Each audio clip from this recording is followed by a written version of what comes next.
Hey y'all, happy Tuesday. So we're just gonna give everybody just a few minutes to come into the room. Hopefully everyone is doing well and off. Their week is off to a really great start. So y'all, I have on one of my super cute unicorns, fairy dust, and AR-15 type of girl. Those are available in the link in my description box, along with a other lot of good merch goodies. So if you would like to grab one of those and support, definitely do so. Hey Sade, hey Edward. So, people are slowly coming into the room. So, we're going to talk about a couple of different things tonight. I actually want to do a call in show tonight, but what I've been seeing people do on YouTube is so I use StreamYard and I'll see them use StreamYard and they can invite the person in, but you can only hear the person's like voice. You only do the mic, not the camera. So, if somebody in the comments knows how I can invite people with just doing a mic, let me know in the comments and I'll definitely set that up towards the end because, I've been saying I'm going to do a call in show for a little while and I've been trying to find the easiest way and also kind of like an efficient way to do so to make it easy for me and easy for y'all. And so I have StreamYard set up already. So it's not like it's hard to do.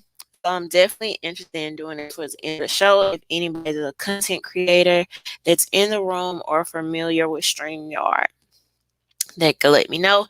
If so, we're going to talk about a couple of different topics today, and I would love for y'all to weigh in. All right. Hey, Rhaegar Targaryen. Hey, Abdul. Also, let me go ahead and shout out my patrons. Thank y'all so much for supporting my content. A special thank you to my VIP patrons, Daniel and Ray Ray. Thank y'all so much. Also, if you would like to become a member of my Patreon, that link is below as well. Hey, Stay Laced. So, first of all, let's talk about the fact that your boy Biden is going into his 64th day. Well, it's going to be the 64th day before he even does his first standalone press conference. Okay. Obviously, he's been super busy because him and Kamala got all these pictures of them walking somewhere, with the briefcase. They getting it in. They busy. They headed to put in some work. At least that's what they're telling us. But there's obviously been this. I mean, it's to the point where it's almost like a overcorrection of them basically hiding him to some extent at this point. We've seen press conferences where they would cut the mic off or cut the camera at the end, not allow reporters to ask questions. He hasn't been really visible. I follow him on Twitter. I never see tweets from his come across my timeline. But then again, I don't know. The Twitter algorithms are really weird. So I would have to go out there and be more intentional about looking. But it should be obvious to people that actually pay attention that even during the actual election, there were very small rallies. He didn't do a lot of rallies and things like this, supposedly because of COVID. Those are the reasons that we were told, and maybe so. He's an older guy, definitely need to keep their health intact, but we just didn't see uh uh a lot of hype, a lot of enthusiasm. I mean, and until allegedly it came to polling day and everybody turned up and all these things. But y'all just make sure you're paying extra attention to the links that the media goes to categorize this Biden administration. I talked about this specifically last week. It's almost like angering is a strong word. I wouldn't say it's that deep, but it's very concerning to me that you have so many people that can get swept away in narratives. So, for example, with the children and kids in cages, right? By numbers, by statistics, we literally have more kids in cages today than any other time in history. But somehow it doesn't matter, or if it does matter, now it's children in migrant facilities. Like, if people can't see just in that one example how biased the media is, and these are the same exact facilities.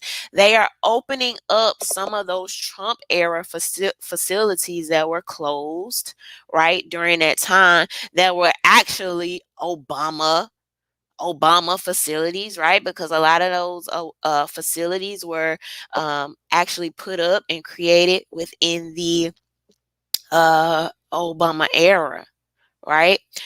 And so just to see the blatant bias in the the picking and choosing and the categorizing these things differently, it's just mind-boggling and sickening to me.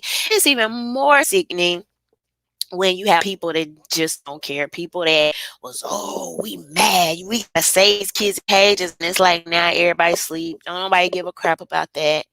You know what I mean? Nobody cares. Tonight we're going to talk about consistency, being consistent in your belief system, right? And putting that above politics, because we're going to talk about that tonight as I give y'all kind of an update on Cuomo. We said we would bring him back up again. Hey Kim Sue. Hey King BJ. Hey Helena. But the level of hypocrisy, man, it's like, wow, so y'all just don't care no more? Like,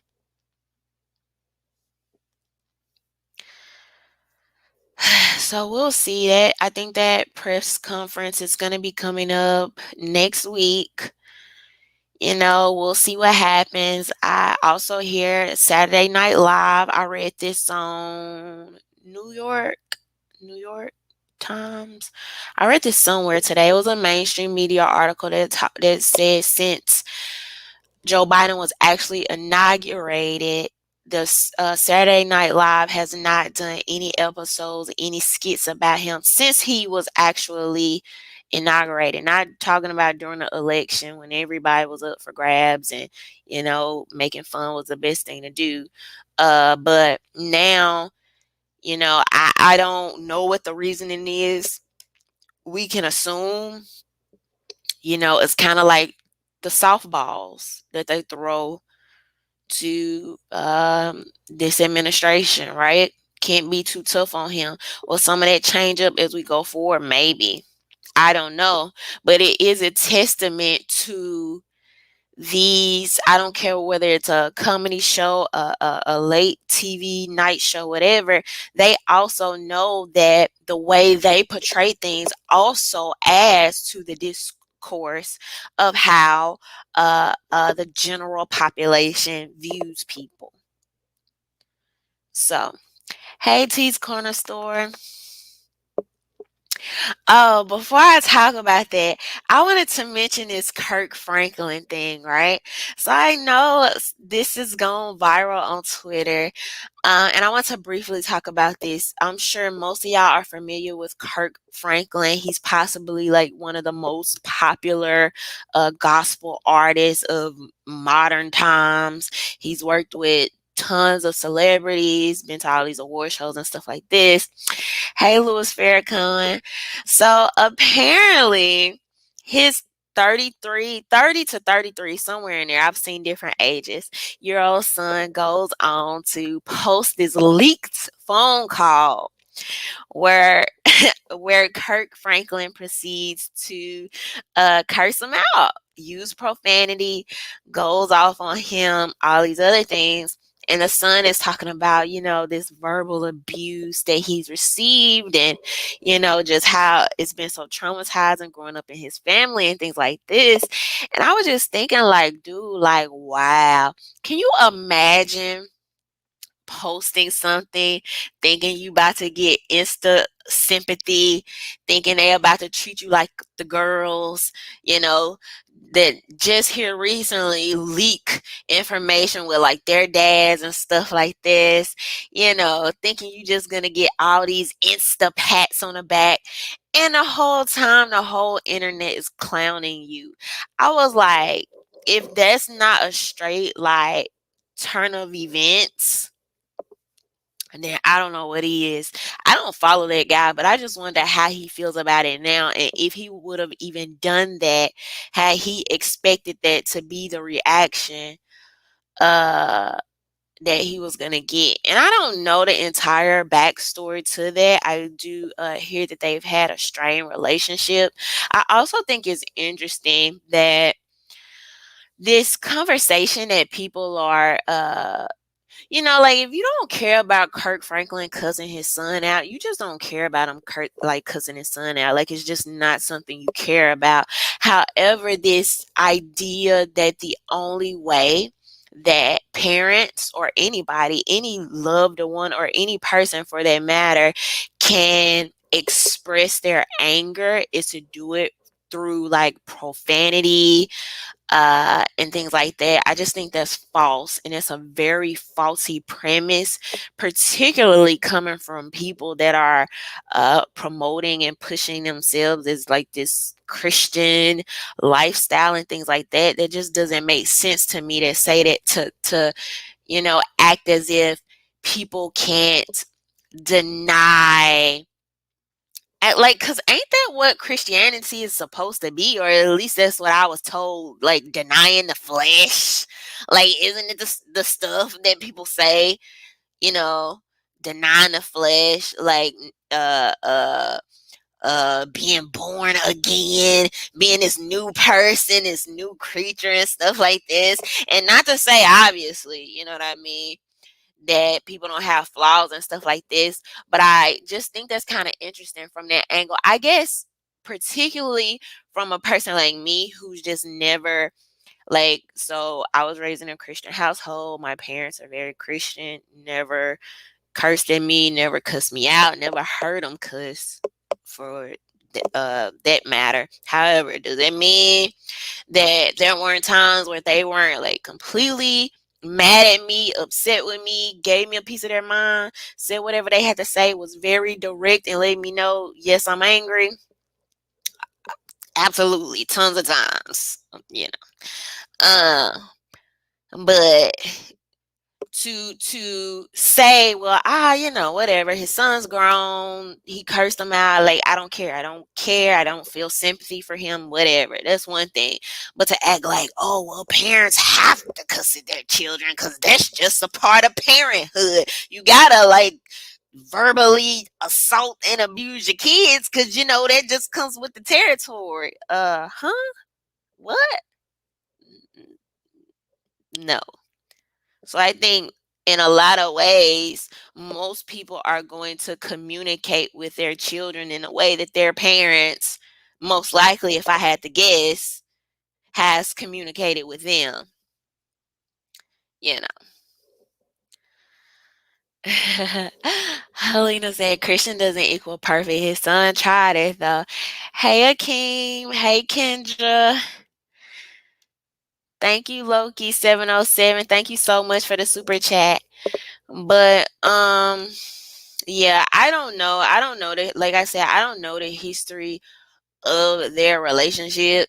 And I've seen and known of plenty people to get cussed out by their parents. And obviously I don't think that's like, oh my God, the end of the world. Like, you know, the world is ending or anything like that. But, you know, I still think just I guess because when you experience a certain thing and it's like,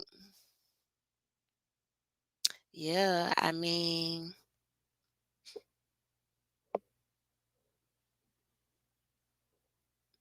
so I was shocked. I was shocked by people's reaction to it. Helena said parents don't have to cuss out their kids. That said, there are those children who only understand loud and harsh. LOL. I never cursed my daughter. My son got some, but he's 19. He really knew better. I can see that too, though. I can see that you do have different children that need like different parenting styles and things like that. Now, I wouldn't know if I would agree with the child just has to be, cursed at or anything like that. But you do have children that do need a more aggressive hands-on, and I don't mean physically, um, you know, parenting style and things like that. Because when I was growing up, like Helena compared her son to her daughter. When I was growing up, just to know my parents were disappointed in me, like that's literally all you had to say. Like, I'm really disappointed in you. And I would like lose it. You know what I mean? Because that, like, I didn't like that. I didn't like that feeling. Whereas my brother, that was a different ball game. That was they had to go other avenues to like reach him as far as like disciplining and stuff like that. I was like, look at this grown dude thinking he about to get some sympathy, and now the whole internet is clowning you. Like you should have just kept that little bit of information. You should have just kept that little bit of information to yourself. And another thing I wouldn't have done, Kirk Franklin, I definitely wouldn't be apologizing to random strangers for the situation with, inside my household or my child or my family or whatever the case may be.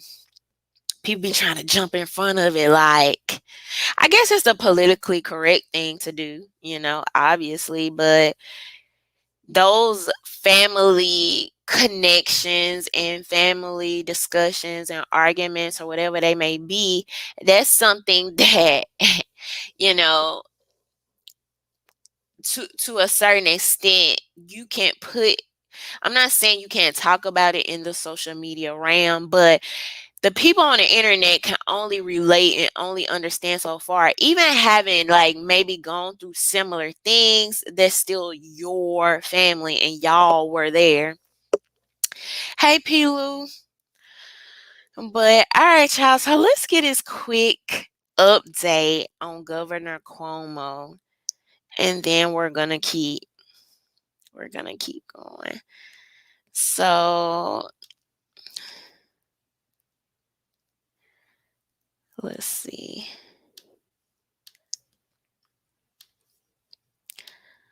So this was on NBC New York. So he recently came out talking about, like the allegations and stuff like this. So I want y'all to listen to a little bit of this. As I have said before, and I firmly believe, and my administration has always represented, women have a right to come forward and be heard, and I encourage that fully. But I also want to be clear. There is still a question of the truth. I did not do what has been alleged, period. I won't speculate about people's possible motives, but I can tell you as a former attorney general who's gone through this situation many times, there are often many motivations for making an allegation. And that is why you need to know the facts before you make a decision. There are now 2 reviews underway. No one wants them to happen more quickly and more thoroughly than I do. Can y'all not hear it? Can y'all hear the audio? Let me know.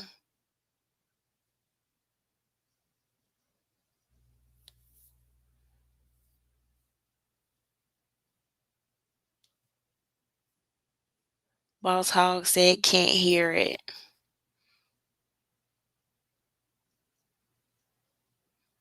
Can anybody else not hear the audio?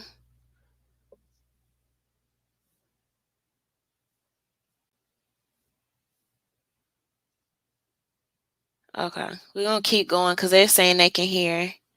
Let them do it. I'm not going to argue this issue in the press.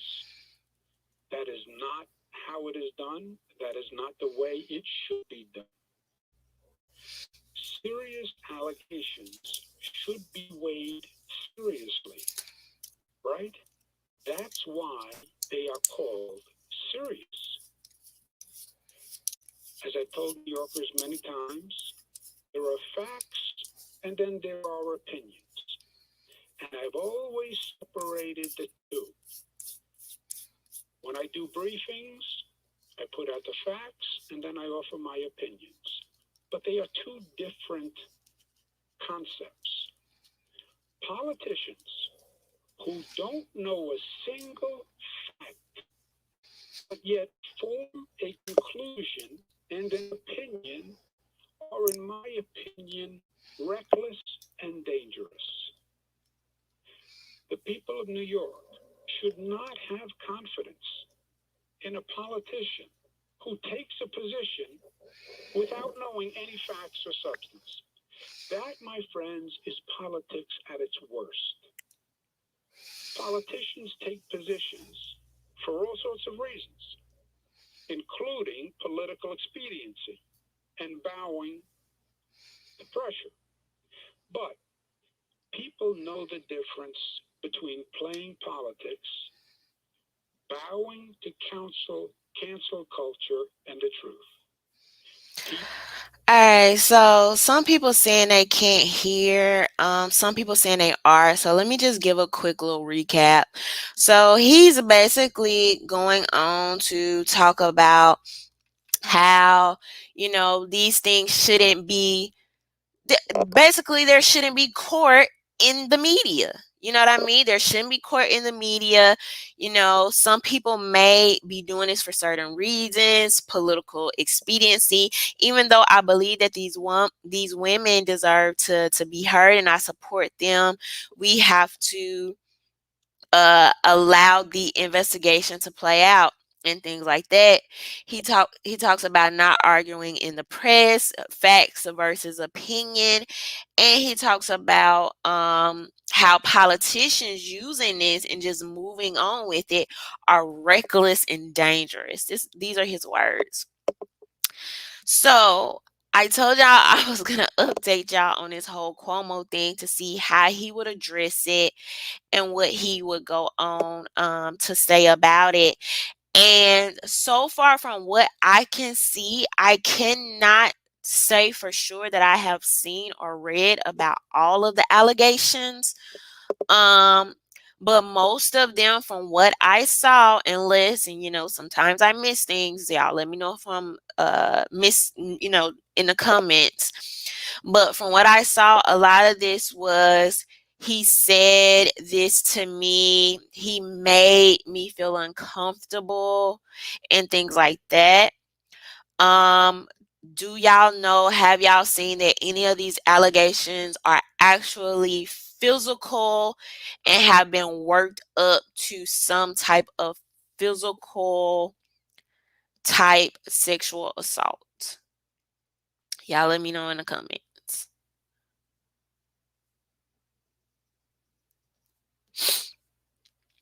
And so far, as of now, you have a lot of people calling for the resignation of Cuomo. You have people coming for his head, including, of course, Republicans and Democrats. And to my understanding, maybe half of his constituency wants him to resign, the other half wants him to stay.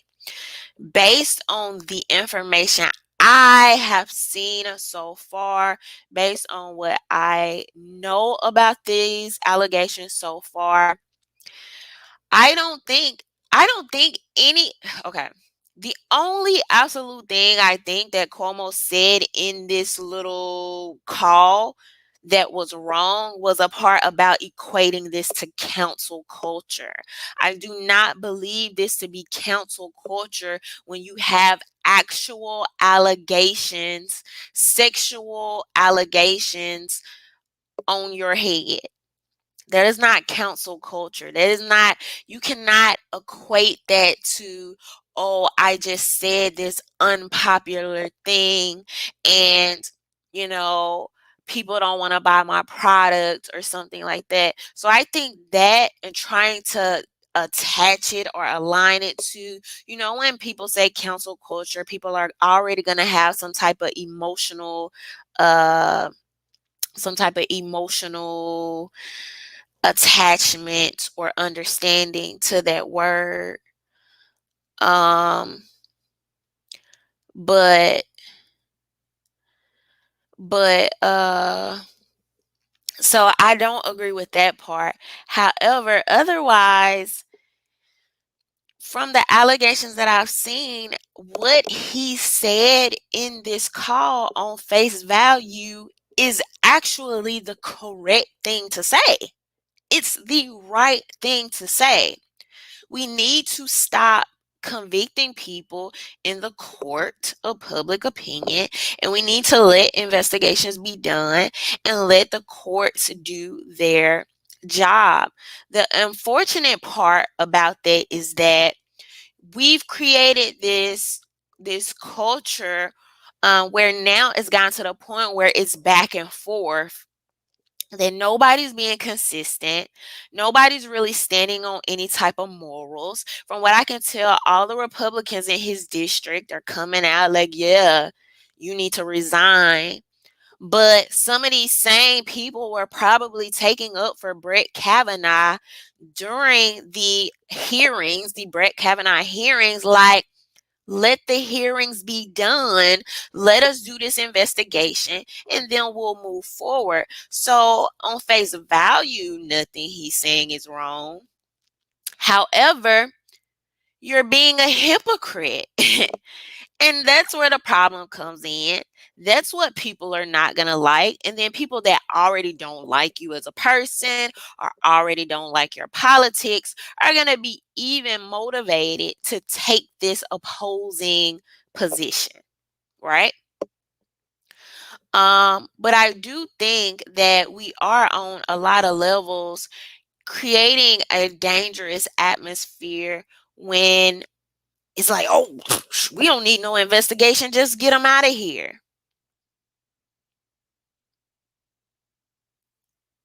And like he said, we know for sure politics is a very dirty game. I don't doubt that. And I cannot say, nor am I saying this is the case with this. However, politics is a very dirty game. I do believe that some people are put up to fake allegations and, just other things. And so, we'll see what goes on here, but I think I have been consistent on this. I don't care if it's Cuomo, I don't care if it's Brett Kavanaugh, I don't care who the person is.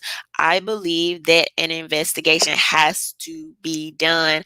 I know people that have been lied on in this regards, as far as sexual assault and things like this.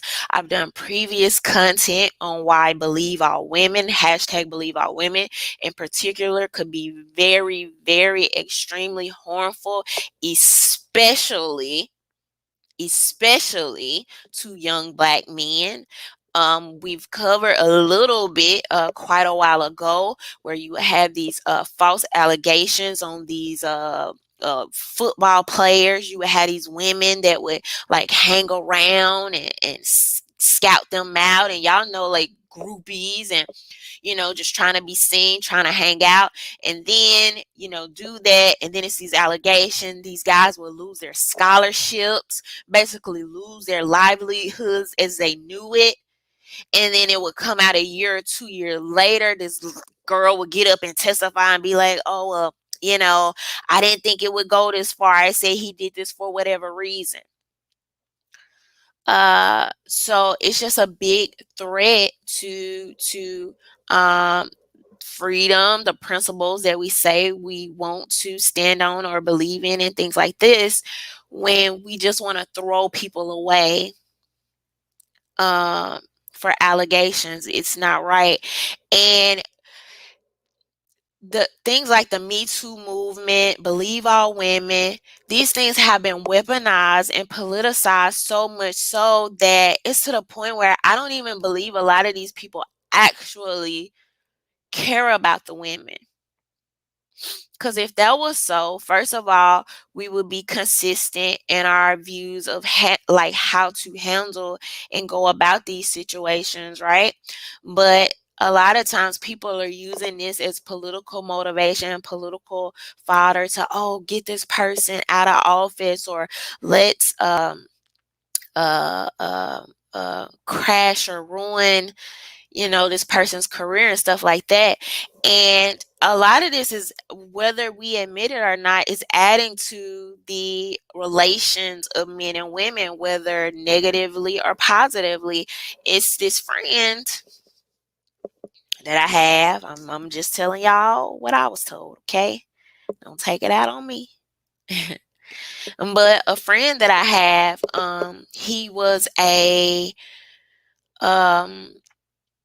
like the general manager at a GNC, I think, which is GNC. Yep, General Nutrition Center. He was a manager there, and y'all know that's a nutrition store.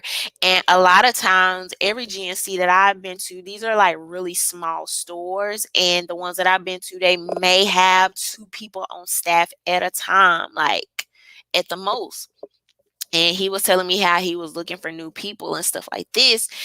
And he was like, with everything he was seeing in the media, he's like, I, I just, it's just easier. It's just easier to hire a guy. It's just easier because your mind doesn't even have to wonder about, well, I have to deal with this. Do I have to do with this?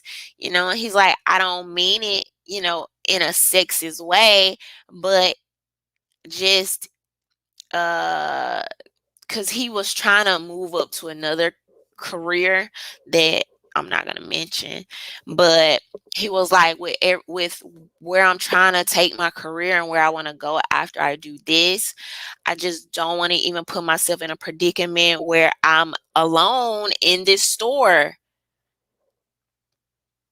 with a woman. And me hearing that, I'm like, what? But it's gotten to the point where even I tell my little brother, I'm like, because the job that my brother works on, he works with a lot of like older women that are like older than him. My brother is in his mid-20s or whatever. And he tells me like how flirtatious the women will be sometimes and stuff like that. And I just always remind him, like, if if this is not a person that you were actually like really, really interested in and can make that absolutely 100% clear that you are being intentional about, dating this person or something like that, then I don't think in any capacity you should flirt, make people think you flirting, almost flirting, a little bit of flirting, like none of that. Like don't even make them think, it's anything. Um and people might think this sounds super far stretched, but I worked for a guy that this happened to. I was working for a guy. It was a smaller company, a nonprofit agency, and he uh I literally, he was in his, I don't know, late 40s, early 40s. So it had probably been like 20 years. 20 years since he had left college and owned this business, owned this restaurant that, if I remember correctly, he and his wife were running this establishment. Do y'all know? And he was hiring people and stuff like that.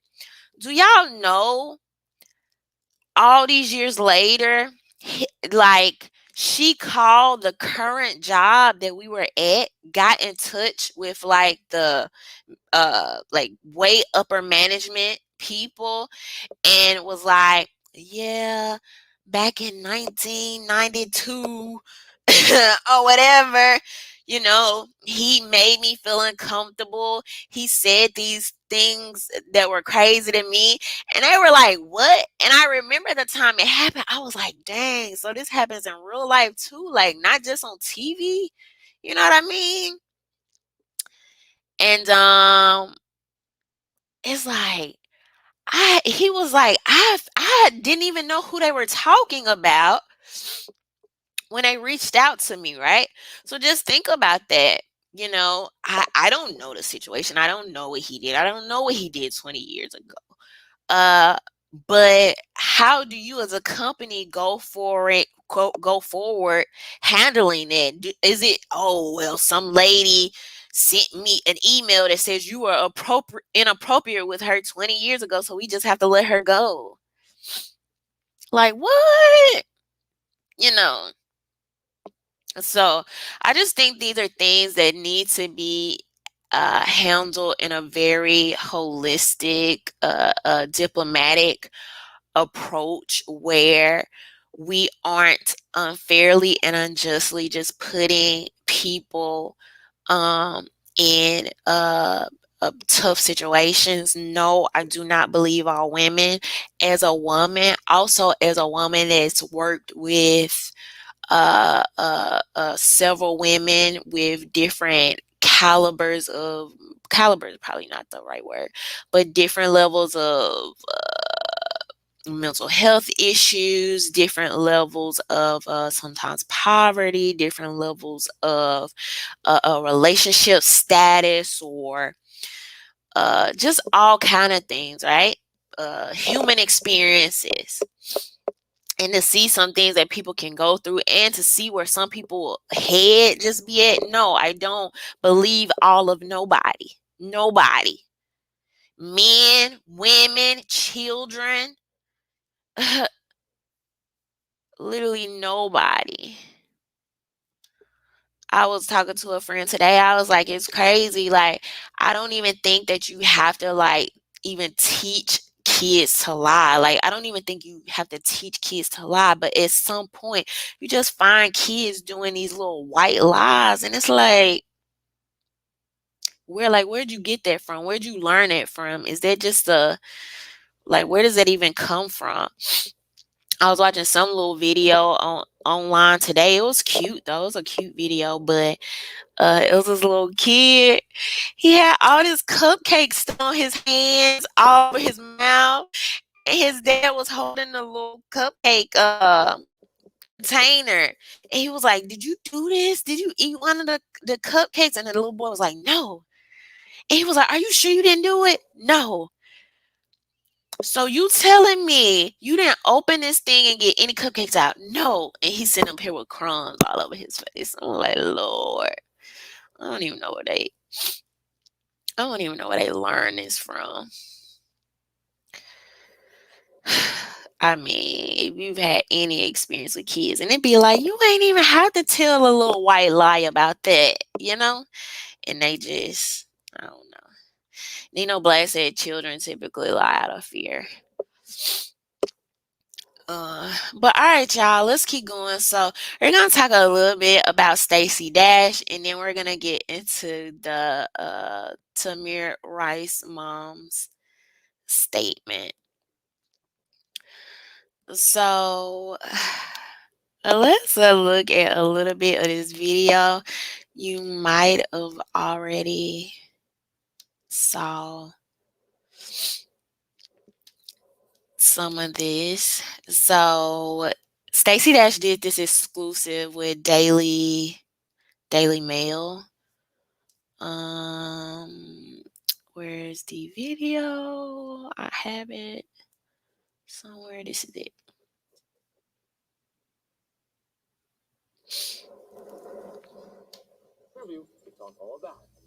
I've lived my life being angry. which was what I was on Fox News. I was the angry conservative black woman, and at that time in my life, it was who I was. And I realized in 2016 that anger is unsustainable and it will destroy you. And what people don't know is that I made a lot of mistakes.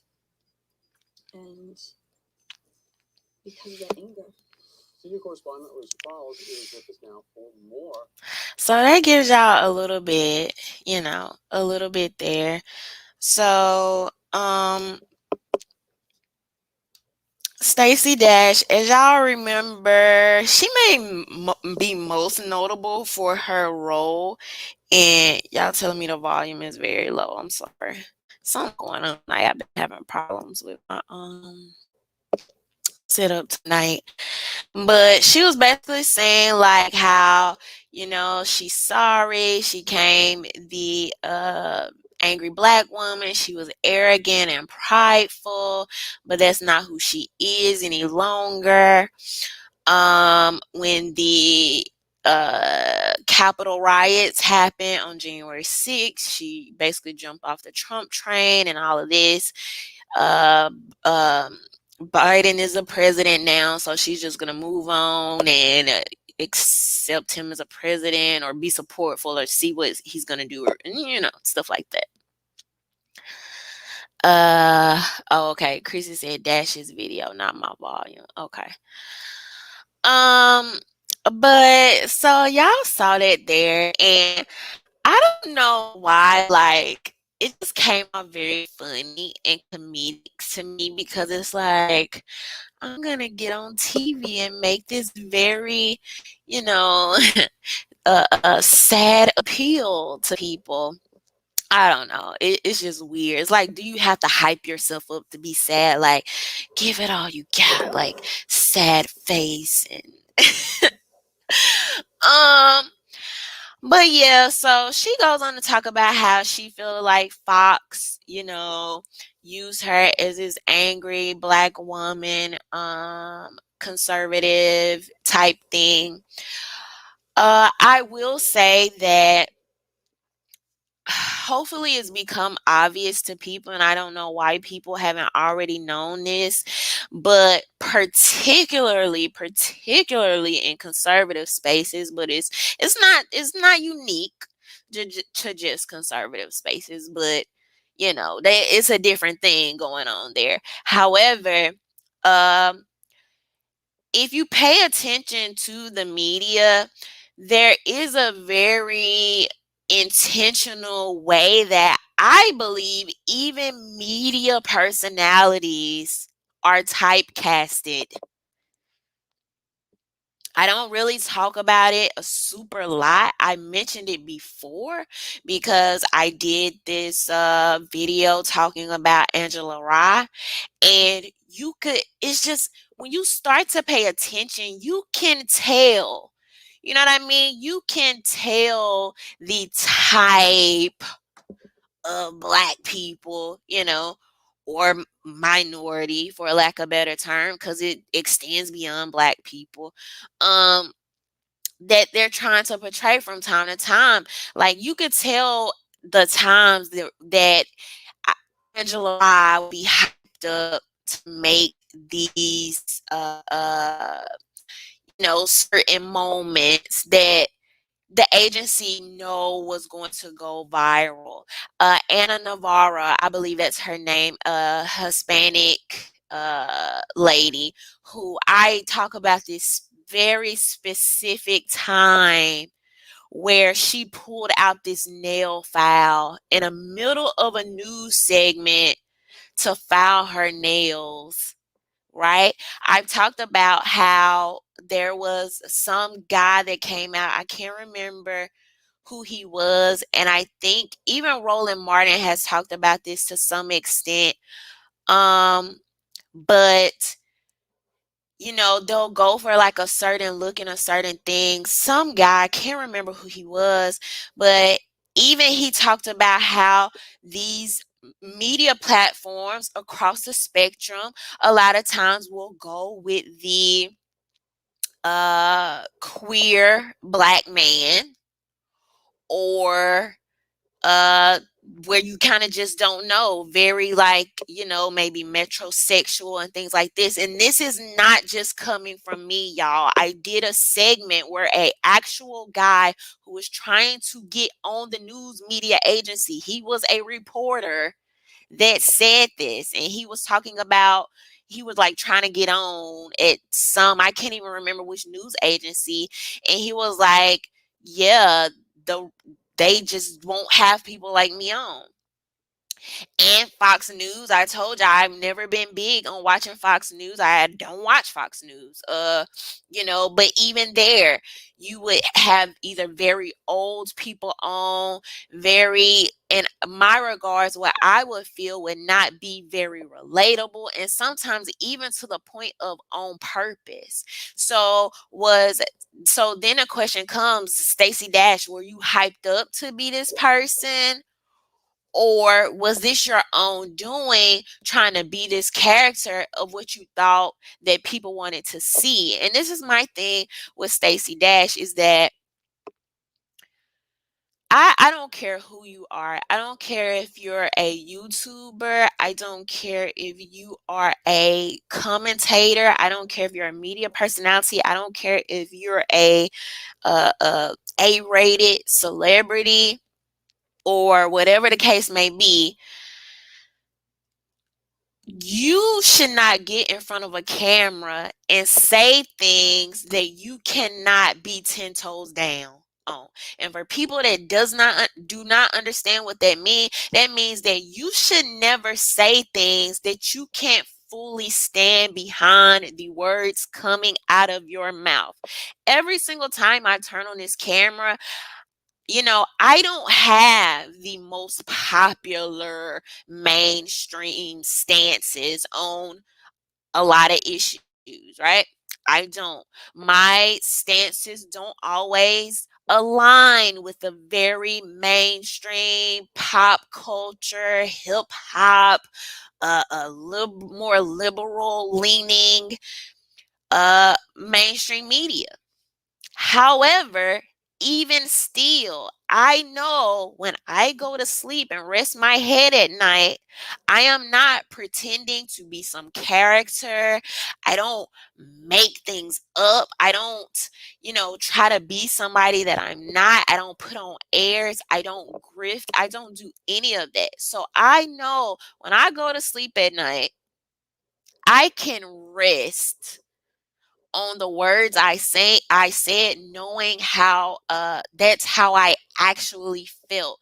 I'm not being pushed to be somebody I'm not. Nobody's hyping me up to say or do things that I don't believe in. So I just find this odd and very, very telling. So was this a grift the whole time?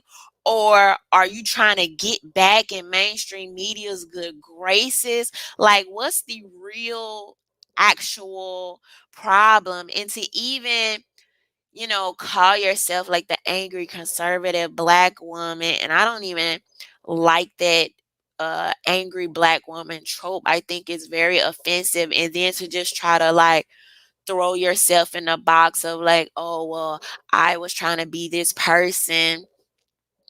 It's like, like, what does it even mean? And what are you even trying to say? And another thing is, I find it also interesting that, first of all, I wonder how sincere was this apology. But second of all, it makes me question, like, do you know your actual base? And if you did, would you switch up like this? And what I mean is, okay, so let's say, like, for example, Candace Owens and let's say Stacey Dash, right? So you have a Stacey Dash whose base, the uh, uh, general public of people that fell in love with her, supported her, was her biggest fans from the Kanye West video, from Clueless, from BET Blockbusters. Stacey, we didn't forget, right? hyped you up, you did this switcheroo to saying things offensive to the base that built you up. Like that BET that y'all were supporting me on shouldn't exist. Black History Month shouldn't exist. The BET Awards shouldn't exist. It's like, Stacey, where you think we found you at? So it's kind of like I threw my base to the side. I started saying these other things that obviously could have now, I feel like, come off angry. And now I want to say, oh, well, I didn't really mean it. I apologize uh, for those things. Um, Whereas a person like Candace Owens, if you build your entire base on what you're projecting, you don't have to worry about coming back and apologize, because people were totally okay with what you were saying from the beginning. So that's another thing. It's like I just don't even know how sincere it is. And if you would have been just very like truthful yourself, said your actual positions without trying to be, inflammatory or go the extra mile to fulfill this stereotype, whether it was at the request of this network or something you felt like you had to do or be, I don't even think you would be having, this situation or this pushback right now. So we'll see. We'll see. We'll see what happens with her career. I remember Fox News like kicking her off at one point for I don't even know what she did, but it must have been something really bad to have to be kicked off Fox News that's known for saying some like off the wall type stuff from time to time. Um so we'll see. I'm sure people still love her, but more than likely her career, her income was first based on this media, like movies, TV, things like that. She was in that very popular show that was on VH1 with Lisa Ray at one point and things like that. And she just completely kind of went like political. And so I don't know how long she thought she was going to do that, or follow that train or whatever the case may be. But I was like, not her up here groveling. Girl, you better go ask BET if you can get a job, girl. Y'all, let me stop playing. That ain't funny. But nah, for real, like, if you gotta lose your identity, or if you gotta say, some stuff that you shouldn't be saying just to be on TV, like, should you even be there? Really? If it's gonna have to be something that you have to retract, and I wanna, as a content creator, I wanna be clear in that there's a difference between, you do have people that are gonna grow, um opinions change and stuff like that. You also have where, sometimes, especially if you're going off what the news is saying, or what we're seeing at the time, you don't uh sometimes we don't always get the truth, right? So I might have to come back and be like, oh, well, I have this new information, so let me update y'all on this, or this story changed, or we later learned about this. you know those are things too. But just this whole switch up, like, yeah, that whole person I was, that wasn't even me. Can we just forget that and leave that in the past? Sorry about that. Oh, sis, better get BT on the line. Let's be happy they ain't go off your advice and cancel it, because they're looking a little Looking a little lighter work out here. But anyway, so hey third eye. All right, y'all. So last but not least, let's talk about uh Tamir Rice's mom and her coming out criticizing some of y'all faves. As a matter of fact, I posted this on my Instagram today because I almost feel like maybe we're at a point of awakening. I don't know. I feel like something is happening. I'm praying about it. But so these are a couple of tweets that I posted on my Instagram today. So they were talking about the Lil Baby performance. If y'all don't know, that's a hip hop artist, fairly new, somewhat new hip hop artist, a younger guy. He has this song which I don't even know like all the lyrics to the song. I may have listened to it, but it wasn't like intentional listening. But it kind of talks a little bit of like about police brutality, social justice, kind of like our current state, things like that. And so some of the tweets said, the fact that this is powerful to y'all is sad. I really want us to feel worthy of more than just pandering, trauma porn, and performativity. Somebody else said, Lil Baby's Grammy performance, Judas and the Black Messiah, and the forthcoming Marcus Garvey movie should worry us.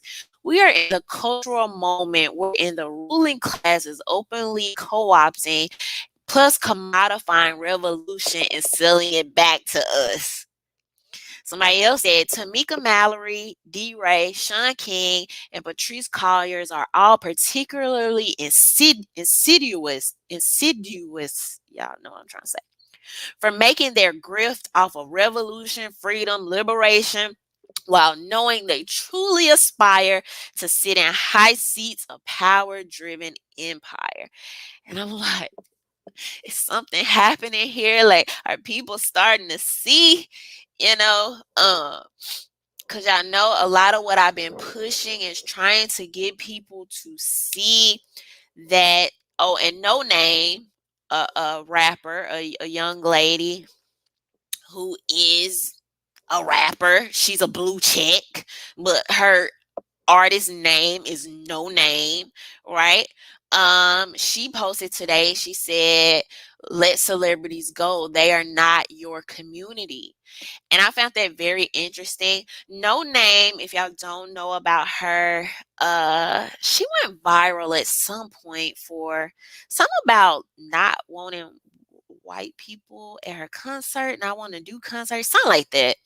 So she went viral because of that. And then J. Cole allegedly kind of like, was going at her in a song which wasn't direct, but people assumed it was about her.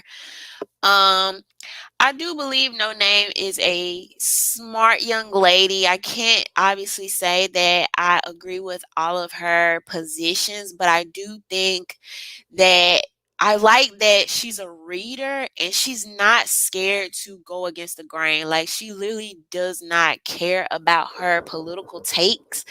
And I always find myself kind of drawn to those people, whether I actually agree with their political takes or not. Because in council culture where nobody wants to say what they actually think, nobody wants to say what they actually feel, when you have people, especially somebody that has a blue check, that'll come out and be like, F Biden, F Beyonce, like, F all that. And it's like, girl, ain't nobody pulled your cards yet.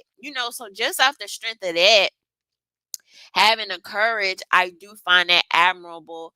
And I mean, we don't know. We never know what happens. Like I said, she's a young lady. She keeps learning. She keeps reading. We don't know where she'll end up in a few years from now.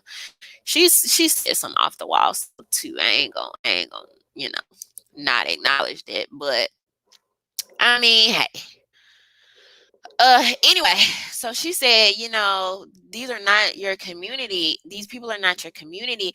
And what I've been telling people is that you are in a lot of instances more likely to have way more in common with the person that lives right down the street from you, that may not be the same age, may not be the same ethnicity, may not be the same um sexuality, may not be the same, whatever gender, than you are to have with a lot of these celebrities and these blue checks. These people in essence are somewhat paid to project a certain image to us. They're paid to give us certain messages. They're paid to have certain opinions. They're paid to not say certain things. Like, how else do you get a sponsorship? How else do you, like, that's what it is. They're sponsoring you as a personality. So do you think they're going to sponsor personalities that they don't agree with, or they think may be offensive, or they may say something that's out of line with our brand? It's not going to happen. It just, how you could think that somebody with a Nike sponsorship or a Walmart or Amazon or Reeboks or Adidas, I don't give a crap. How you could think that a person with that sponsorship is going to be some revolutionary or be the freaking next Martin Luther King or be some type of like, it, that doesn't even go. It doesn't even go together. And I super even more so don't understand how it goes together for somebody that falls under the moniker of anti-capitalist progressive. When I see people like that hyping up people as some type of hero, that this dude got like millions of dollar sponsorships, and you're acting like this person relates to you or speaks on your behalf, and they're propped up by the same organizations that you think you're voting against, but you don't really be, because that's a whole nother thing. But it's like at least if you're gonna have a position, like like like people ought to be able to follow your position where it makes sense and you don't like seem just superly hypocritical and stuff like that. But good grief. But anyway, so that was No Name, and I'm like, this performance, I did see a lot of people that liked it. However, you have a lot of people calling it out, particularly when you have Tamar Rice, and I think I said his name wrong earlier. Tamar Rice moms, Tamir, Ta- Tamir Rice, not Tamar. I'm thinking about Tamar, not Tamar. Tamir Rice moms coming out basically criticizing um uh this performance. Black basically said like what I was trying to say. I think she's genuine, just not very knowledgeable to be so vocal.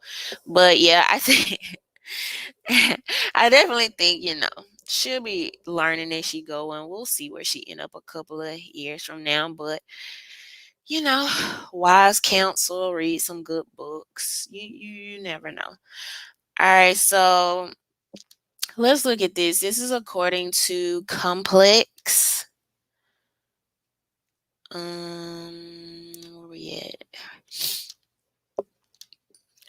Tamir Rice's mother criticizes Tamika Mallory after Lil Baby's Grammy performance. Samiria Rice, the mother of Tamir Rice, has criticized the performance of The Bigger Picture, which featured activist Tamika Mallory. The performance, which debuted deep into Sunday night's ceremony, opened with a depiction of police brutality featuring actor Kendrick Sampson. Mallory appeared later in the performance, as did Killer Mike of Run the Jewels.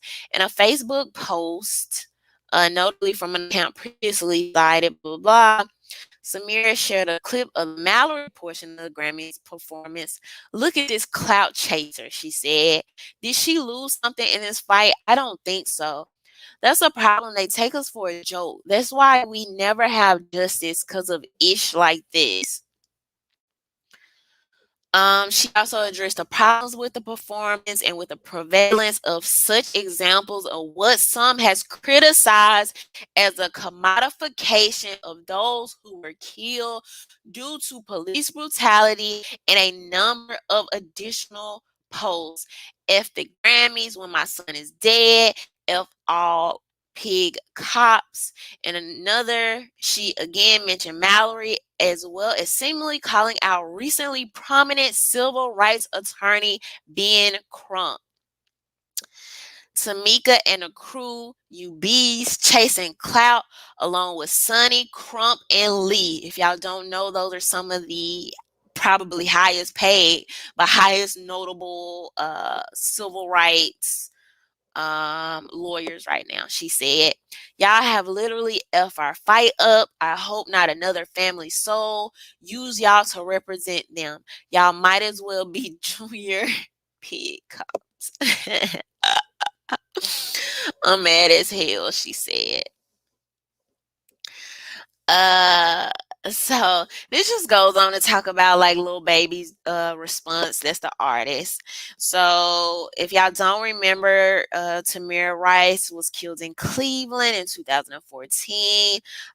He was 12 years old. uh um they claimed it was insufficient evidence for supporting federal charges, and things like that. So I will link that article below if y'all want to check that out. But this is an extension. It's crazy because all this is happening back to back, right? This is an extension of the what we just talked about just a couple of weeks ago with the Mike Brown Sr. coming out against Black Lives Matter. Like, y'all haven't helped Ferguson. You haven't done anything for Ferguson. Like, what's up? So apparently, I haven't went and read the tweets or did a follow up on this, but I have seen people alluding to the fact that Sean King came out to take up for Tamika Mallory. Is that really surprising? Is that really concerning that another grifter comes to take up for a possible another grifter? A lot of these people are the Al Sharptons of our generation. They just want to show up where every single camera is. Like, let's just keep it real. I've been talking about this for a very long time. I've been talking about this from years now. I've been praying that my people be loosed from the shackles of what is known as a Black Lives Matter global network. They be loosed from the grifters. They be loosed from the people that are trying to capitalize off of Black death, the people that are trying to emotionalize, radicalize their emotions to fund their own agenda. Be loose from the people that are flying first class and buying $1 million mansions by capitalizing off your emotions. And hopefully, prayerfully, now that Mike Brown Sr. is coming out, now that Tamir Rice's mother is coming out, hopefully you have these things coming to a head where people will finally realize and accept the fact that you have been used. A lot of this money and emotional capital, because I've told y'all, if you can emotionalize something, you can capitalize off of it. If you can get people to be really emotional and emotionally connected, you better absolutely realize that the vultures are coming, and they're not just coming to your feelings. They're not coming to pat you on the back. They are coming to make money off you. We've seen people make freaking George Floyd pillows and Mike Brown necklaces, and Ben and Jerry's always doing something with their ice cream, and it's like,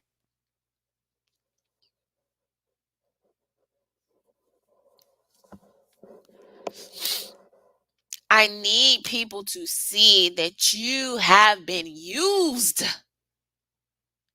Yes, You can have a honest, genuine concern about social issues, human rights issues, civil rights issues. You absolutely can, but you must remember when a supposedly, allegedly grassroots movement goes mainstream, it is no longer grassroots.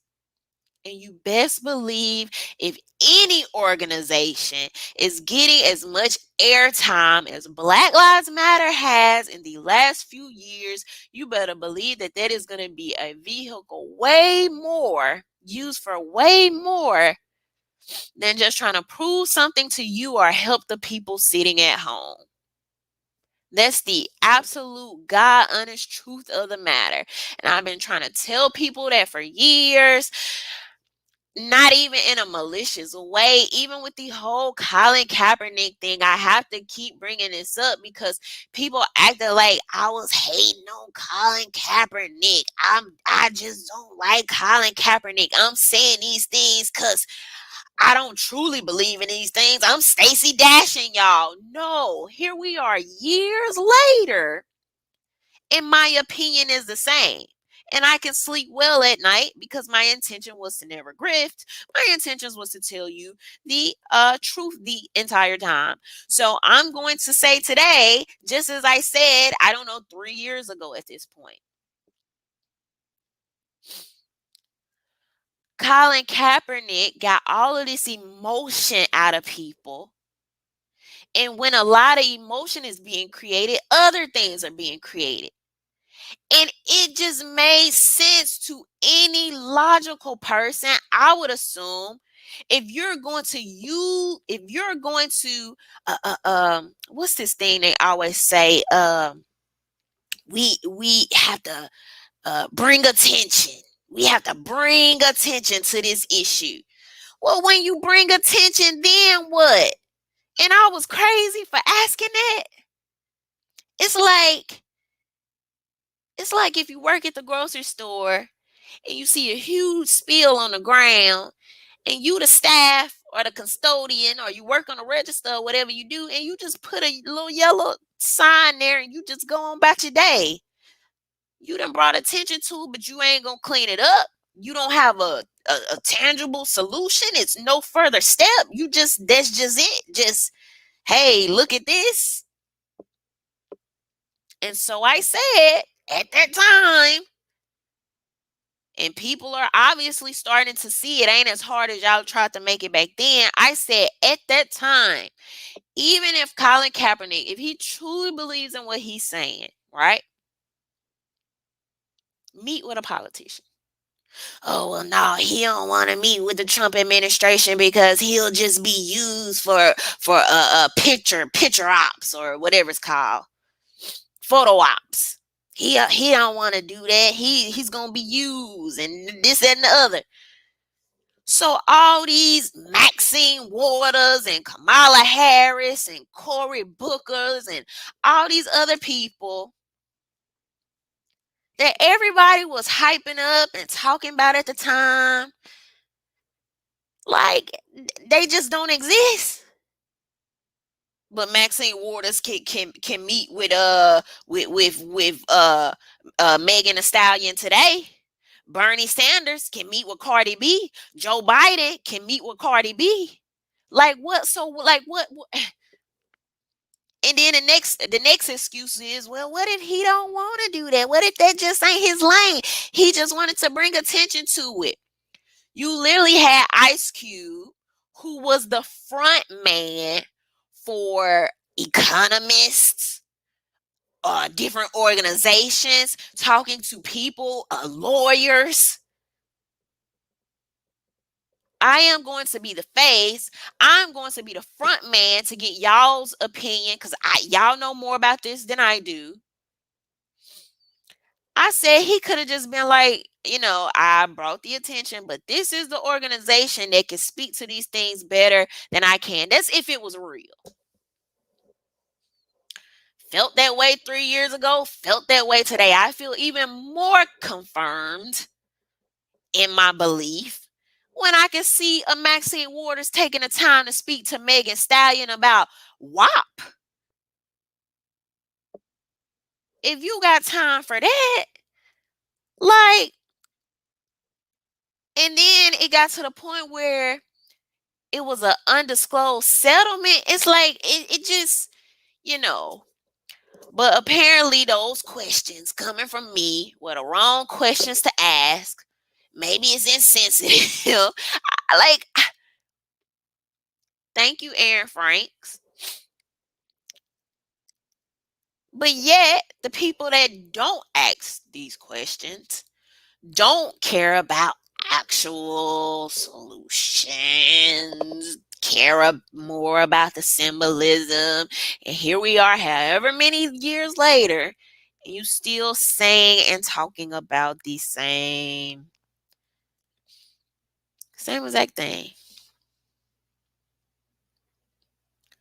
And so now that you have the people, the activists actually in Ferguson coming out, Mike Brown's dad coming out, Tamir Rice's mom coming out, telling y'all from their own mouth. These are, if you don't respect the people or care about, the people whose children have actually passed, I don't see how you could say you ever cared about the movement in the first place.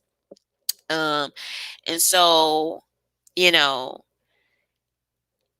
for this to come out of their own mouths telling y'all like there's been no transparency. What are they doing with the money? You had 10 local Black Lives Matter organizations come out, band together, and lie. There's no transparency. What are they doing with the money? Tamir Rice mom, like, y'all basically being celebrity activists. I mean, because that's what they are. You're being celebrity activists. You're doing this. You're doing that. You're being seen. You're commodifying this for an award or to get your streams up or to sell a product or to do this or to do that. And it's like, I don't know what more people need to see. I don't know what more people need to see, but I can tell you something that I've learned in just a short time, which I find super interesting, is that as soon as the media change the subject does change. And so I don't think it's too far fetched to believe that a few years from now, people would be right, or maybe even coming up here, we're gonna see what happens going into even these the George Floyd, or I should say Derek Chauvin case, right?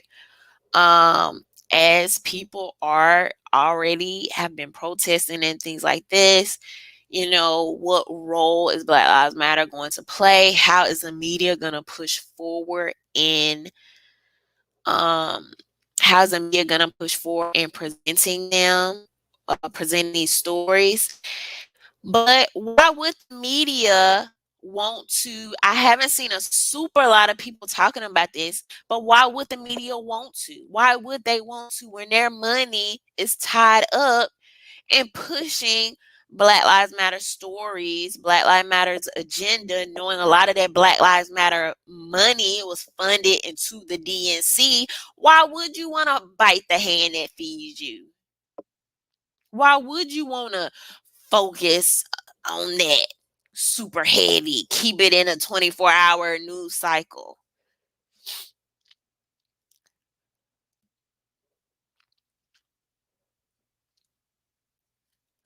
So hopefully, you know, it's just a lot of stuff as relates to the police brutality, as it relates to Black Lives Matter, as it relates to, um, you know, just the whole issue of this, that we've just been lied to, y'all. That's just the truth. A lot of things. Even with the Breonna Taylor case, I saw so many lies coming from both sides of the aisle. Just downright, just it's like this is not truthful. Like, are y'all reading anything about the case, or are you getting all of your news from memes? You know? So if people actually want things to progress and to move forward, I think we have to be not only very honest, but we have to be very, very intentional. You have to be very, very intentional. It's very interesting to see people go all 2020 talking about defund the police to now that's pretty much non-existent. We knew the freaking uh I don't know why people would think the Biden administration would do that. I don't know why people would think a Biden and Kamala Harris administration would defund the police. In fact, they're going to give millions to police. You have these local agencies that are ramping up because of everything that happened last year. They're, in fact, ramping up their police budgets. And I told people from the beginning, I don't care what you mean when you have these little hashtags and sayings and stuff like that. You're leaving it up to interpretation for people that's not going to come read what you're talking about. They don't care. They don't care how you meant this. They hear defund the police. I was watching something, this was a couple of weeks ago. I was watching, I think this might have been on Vice, where you now have all of these so both celebrities, not even just celebrities, you have kind of like upper class people that are now buying private security to protect them.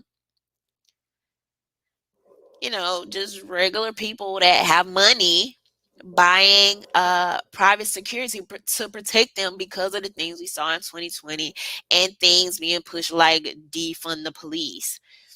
And when you put something out like that, the media is always going to push the most polarizing angle. People are also going to understand and conceptualize the most polarizing angle. So I just always thought it was just I just thought it was just kind of stupid. Like defund the police as a hashtag and pushing that didn't really just make sense to me, because you know it was going to be polarizing and going to be like exacerbated. It was going to just a lot of stuff, as we see, that happened. But I'm starting to get a little sniffly. Thank you, Aaron. Mahagan said, have you considered reaching out to the Jesse Lee Peterson show? It could be a big boost to your YouTube career or a total disaster.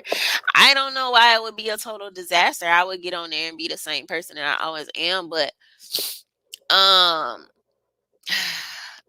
no, I've never considered it. Obviously Jesse Lee Peterson has a problem with the hair that grows out of my freaking scalp. So but no, I've never considered going talking to him. I watched some interviews with him, like if it's a personality that I really like, or if it's somebody that I'm familiar with. Like I recently watched Choice Choice TV. And I don't know if y'all know Choice, but he's like a big YouTuber and he covers different topics. And I like him. I like his content. So I watched it, but no, I never considered it. Thank you for the super chat.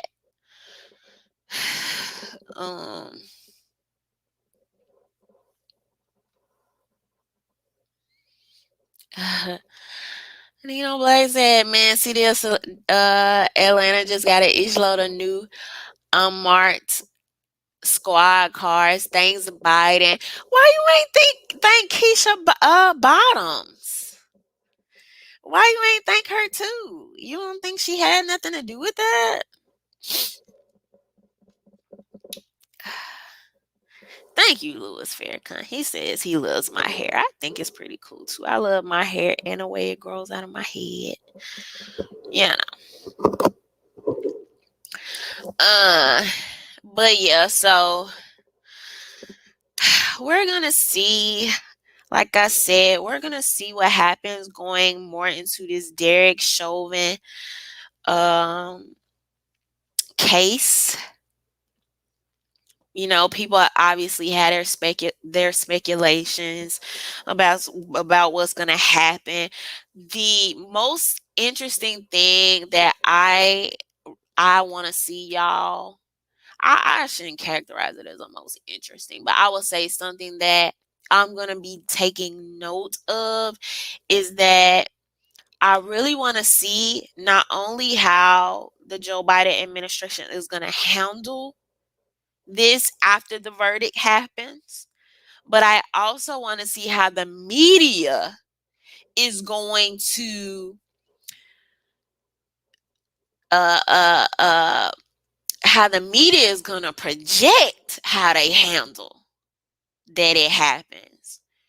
Because, you know, if it gets to a point where these riots get super bad again or whatever the case may be, you will be a fool. Let me tell you, I don't care how much melanin Kamala having her skin. I don't care how down Joe Biden tell y'all he is or for the people. I don't care what kind of quotes y'all done heard them say about riots or anything else. You a fool if you think these people are going to let you go on with tearing up these cities or anything else. If you don't think the police are coming after you, the feds, if you don't think at some point they will send out the National Guard or whatever else the case may be, you are wrong. So I want to tell you that up front. The only difference that I suspect, but we're going to see, the only difference will maybe how the media will report it.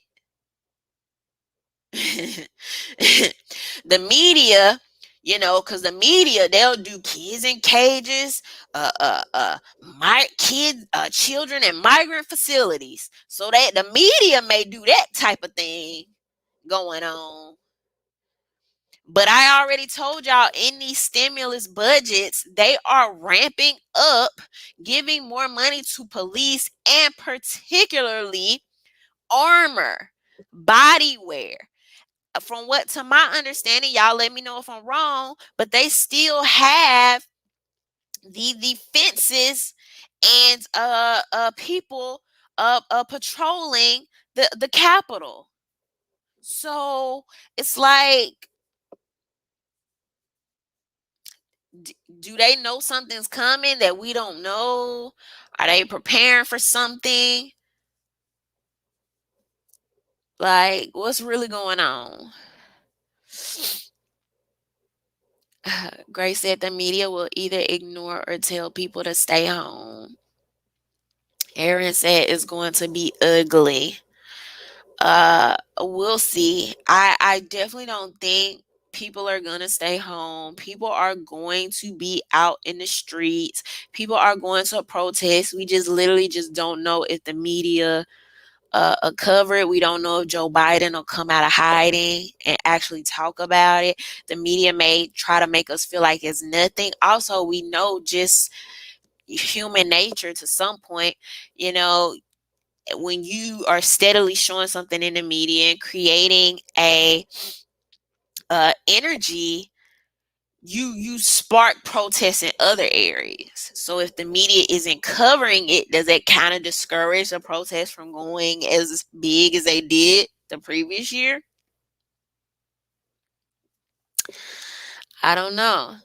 Nino Black said, I think quarantine contributed to the riots last year. That's such a good point because, you know, you probably had a lot of people, first of all, wanting to get out the house. Not only that, um, you know, with a lot not going on, people not really like working, so many people being out of work, even people using it. We saw pictures and videos of people using it as a grift because of the energy of everything that was happening with the protests and stuff like that. So it got really crazy, but I do think that the quarantine in a lot of aspects added to it because when you stick people in a house for however many months and they're already glued to the TV, people eating, this terrible food, people getting sick, people losing their jobs, feeling like, people going through depression, feeling like they don't have a lot to live for. You don't think that's going to be exacerbated and show up in social issues? Like, what? So yeah, that was one of the main things I talked about. Like, people were mad, and to some extent, like, rightfully so. And whether you think people were projecting that the right way or whatever the case may be, it's like lighting something on fire and stuff just catching when you are exacerbating a already just very tight moment where people are at odds, don't know what's going on, don't know, especially people that wouldn't get out the house, you know. So, but we'll see what happens. We'll keep an eye on it. I'm gonna try to figure this out more for next week. I really want to start doing my call-in shows. Because I definitely want to just get the ball rolling on that. I've been wanting to do it for a while. So get y'all to call in a little bit. We talk and make it a real, hey y'all, Tuesday or whatever. So, but thank you so much to everyone that super chatted. Thank y'all for supporting me every Tuesday. Thank you for supporting my content. If you have not liked this video, make sure you give me a thumbs up. If you're not subscribed, go ahead and subscribe. I am going to be keeping y'all up on these topics, and we will be talking about them, particularly how the media handles these issues going forward. Is going to be super interesting, from Cuomo to the Black Lives Matter thing, even to the George Floyd protest. So Joe said, how can anybody call in when you won't even display your number? So at the beginning of the show, I said that I wanted to do it where y'all could like click in online instead of a direct, like, pick up the phone type call, because I feel like that would be simpler, and I've seen other content creators do that, but I just need to figure out exactly how to do it so I can be set up for next time. So instead of calling, you would just click a link on your phone, and I would drop the link in a chat, and then my moderators would help me drop the link.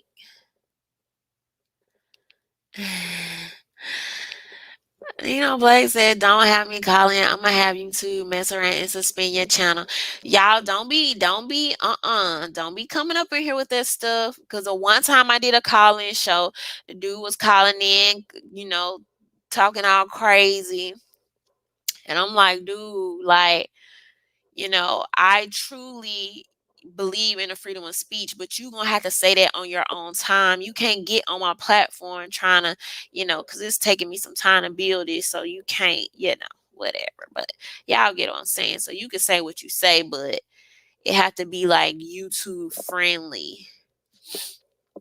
Because they'll definitely suspend you. They'll try to suspend you or take your monetization or anything for just any little thing. But Lena said, don't act crazy. I'll get fussed at for blocking you. Look, but that's the thing. That's the crazy part about it, though. I've told my moderators, that's how true I be about just letting people say what they want, because I've told my moderators, don't block people. I don't care if they like talking bad about me. I don't care.